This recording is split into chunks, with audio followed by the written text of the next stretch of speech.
Shalom shalom bakunzi b'umwami wacu Yesu Kristo kandi inshuti zacu mudukurikira kuri twaremeye imirimo myiza TV. Tunejejwe n'Imana kandi twishimiye ko yongeye kutugirira neza kuduha umwanya ngo tuganire ku ijambo ryayo. Turakomeje kandi muri iki gitondo cy'uyu munsi kuri iyi nyigisho yacu yaba icyitegererezo mu gihe cyawe, kandi ub'icyitegererezo cyiza, b'icyitegererezo cyiza mu gihe cyawe. Imana y'amahoro ibagirire neza. Turakomeje uyu munsi, tugiye kuganira hejuru y'imbuto z'imirimo myiza mu kuba icyitegererezo. Imbuto z'imirimo myiza mu kuba icyitegererezo. Mu buzima bw'abakristo dukunda kubona abantu benshi usanga badasa n'ibyo bari byo. Ugasanga umuntu arashaka gusa, ntashaka gusa n'ibyo yigisha, cyangwa se ntashaka gusa n'ibyo yigishijwe. Kandi mu by'ukuri mu buzima busanzwe umwigishwa mwiza iyo yamaze kwiga arahinduka agasa n'umwigisha we. Umwigisha wacu twarabivuze, uwo twigiraho kuba icyitegererezo ari we mwigisha wacu ni Yesu Kristo. Twebwe tukaba bigishwa nawe. Tugiye gukomeza rero hejuru yo kuganira ku mbuto nziza z'imirimo yacu mu kuba icyitegererezo. Turasoma ijambo ry'Imana mu Bakolosayi, igice ni icya mbere, turasoma umurongo wa 9 dusome n'uwa 10. Ijambo ry'Imana riravuga ngo nicyo gituma tudasiba kubasabira uhereye igihe twabyumviye, twifuza ko mwuzuzwa ubwenge bwose bw'umwuka no kumenya kose, ngo mumenye neza iby'Imana ishaka, mugende nk'uko bikwiriye ab'umwami wacu, mumunezeze muri byose, mwere imbuto z'imirimo myiza yose, kandi mwunguke kumenya Imana. Ijambo ry'Imana turarisomye hano mu Bakolosayi, rivuga hejuru yo imbuto z'imirimo myiza mu rwego rwo kuba icyitegererezo. Nicyo gituma tubasabira, tudasiba kubasabira uhereye igihe twabyumviye, twifuza ko mwuzuzwa ubwenge bw'umwuka no kumenya kose, ngo mumenye neza iby'Imana ishaka. Bene data, nk'uko ijambo ry'Imana ribitubwira, imigisha yose y'Imana yayiduhereye muri Kristo. Ibyiza byose biduhera muri Kristo. Kubaho no kubohoka ibiduhera muri Kristo. Guhindurwa duhindurwa na Kristo. Ni nayo mpamvu twagarutse cyane ku kuba icyitegererezo mu gihe cyawe, kandi ukaba icyitegererezo cyiza. Aha ijambo riratubwiye, ni Pawulo wavugaga aya magambo abwira Abakolosayi. Arababwira ngo niyo mpamvu tudasiba kubasabira iteka uko tubyibutse kandi uko tubyumvise, uhereye igihe twabyumviye.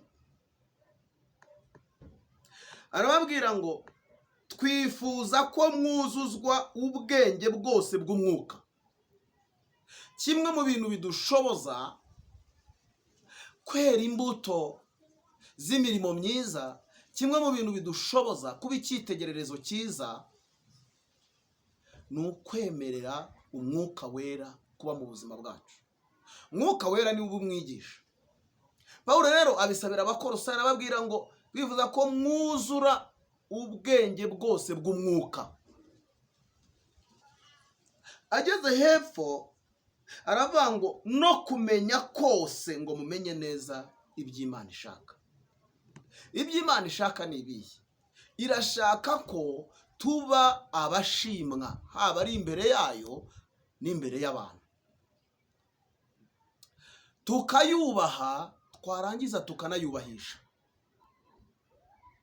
tugahinduka, twarangiza tugahindura abandi,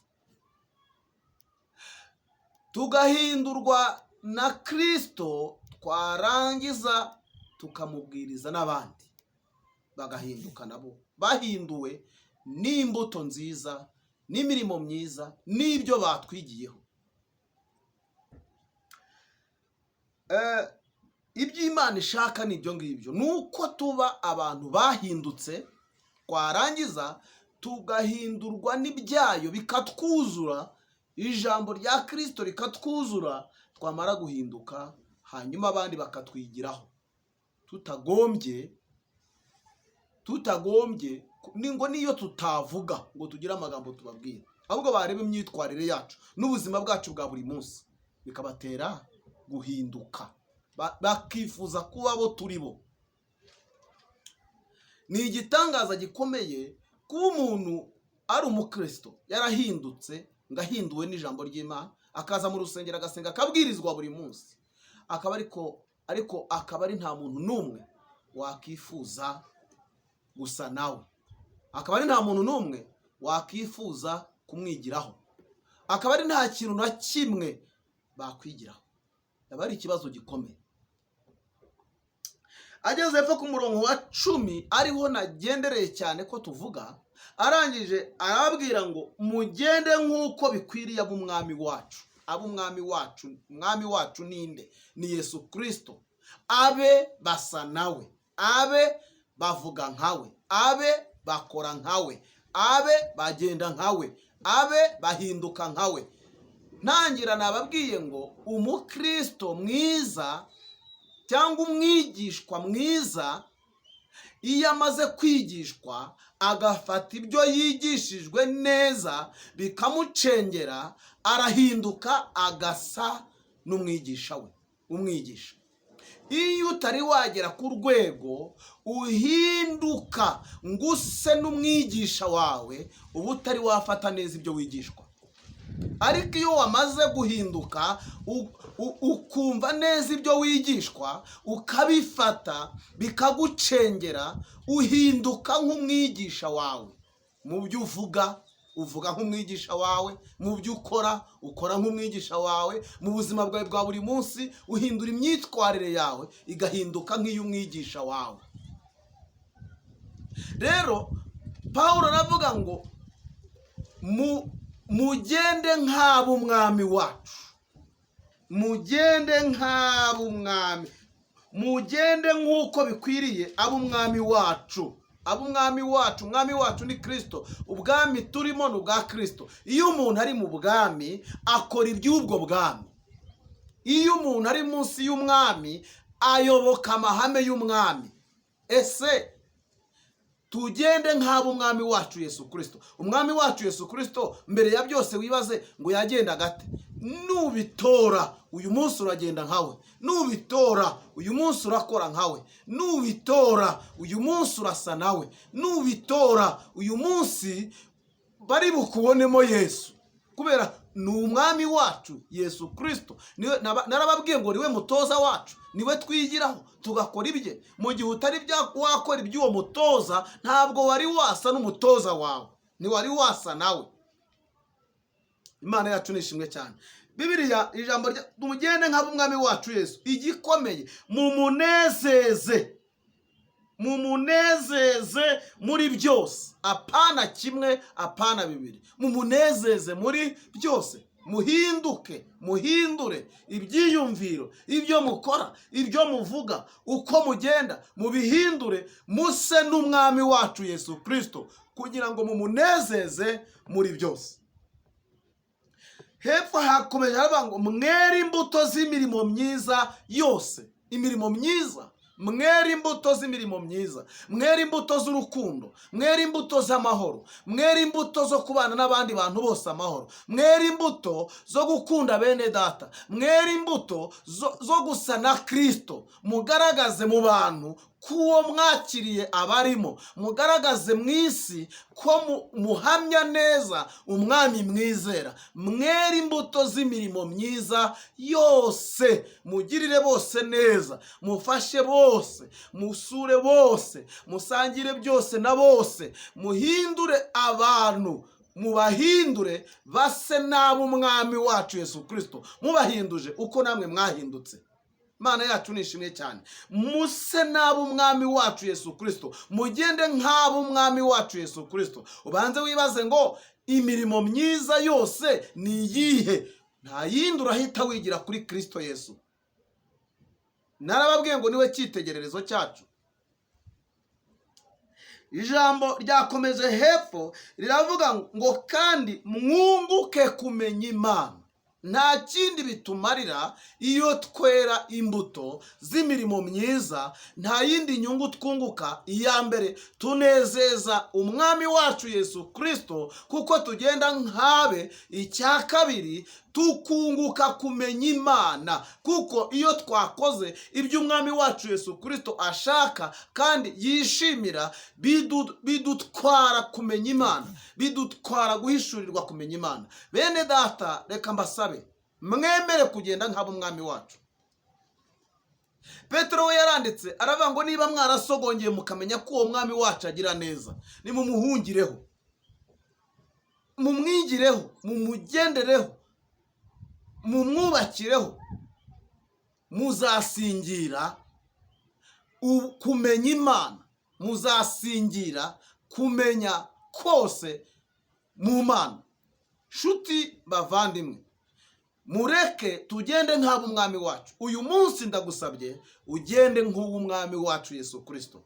Abantu nibakureba uyu munsi baze kukubona ko uri uw'umwami wacu Yesu Kristo. Abantu nibakumva uyu munsi baze kumva ko uri uw'umwami wacu Yesu Kristo. Mu bikorwa byose uri buze gukora aho uri bube hose uyu munsi, abantu baze kubona ko uri uw'umwami wacu Yesu Kristo.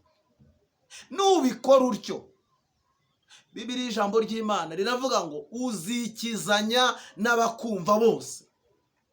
Uzikiza wowe ubwawe, ukize n'abakubonye, kuko ntuzabacumuza, kuko ntuzabaremerera, kuko ntuzababera umutwaro, ahubwo uzahinduka igisubizo, ube icyitegererezo, uhinduke isomo rizima, abandi bakwigireho kubaho neza nk'uko bikwiriye ab'umwami wacu Yesu Kristo. Abantu nibakubona babe babonye Yesu no munsi muvandimwe.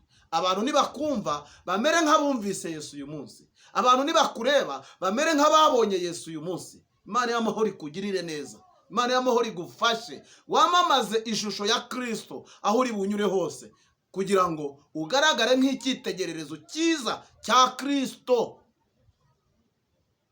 Navuga byinshi, ariko kubw'uyu munsi ndagusabye ugende nk'umwami wacu Yesu Kristo, kandi wera imbuto z'imirimo myiza yose, apana umwe cyangwa ibiri, ahubwo imbuto z'imirimo myiza yose. Imana y'amahoro ikugirire neza cyane. Reka dusenge. Mana, mu izina rya Yesu ndasenze kubw'uyu munsi, kugira ngo iri jambo ryawe rifashe umuntu wese uryumvise, kandi ugirire neza buri muntu wese waryumvise, rimuhindure ahinduke icyitegererezo cyiza cy'imirimo myiza, bere imbuto z'imirimo myiza aho bari bunyure hose, bagende nk'ab'umwami wacu Yesu Kristo, kandi ntibihishire ku ijambo rye riravuga ngo nta wakongeza itabaza ngo aritwikirize intonga, ngo ahubwo aritereka ku gitereko cyaryo ngo rikamurikira abicaye mu nzu bose. Mwami, ndagusabye kugira ngo ubahe kuba icyitegererezo, abababona bose babasomeho ko ari aba Kristo kandi ari ab'umwami wacu Yesu Kristo. Ishimwe n'icyubahiro bikugarukira Uwiteka, kuko uri uwo kwizerwa. Bahere umugisha aho banyura hose, kandi mu byo bakora byose bahirwe, bagire ukuboko kwiza guturuka kuri wowe n'ikiganza cyiza gitangwa na Uwiteka. Urakoze kubyumvise, bisabye nizeye kubiduha ku buntu, mu izina rya Yesu Kristo umucunguzi wacu, amen. Imana y'amahoro ibashoboze kandi babashishe kugenda nk'ab'umwami, aho muri bugende uyu munsi wose mugaragaze ishusho ya Kristo mu isi, kuko nicyo mwahamagariwe. Amen.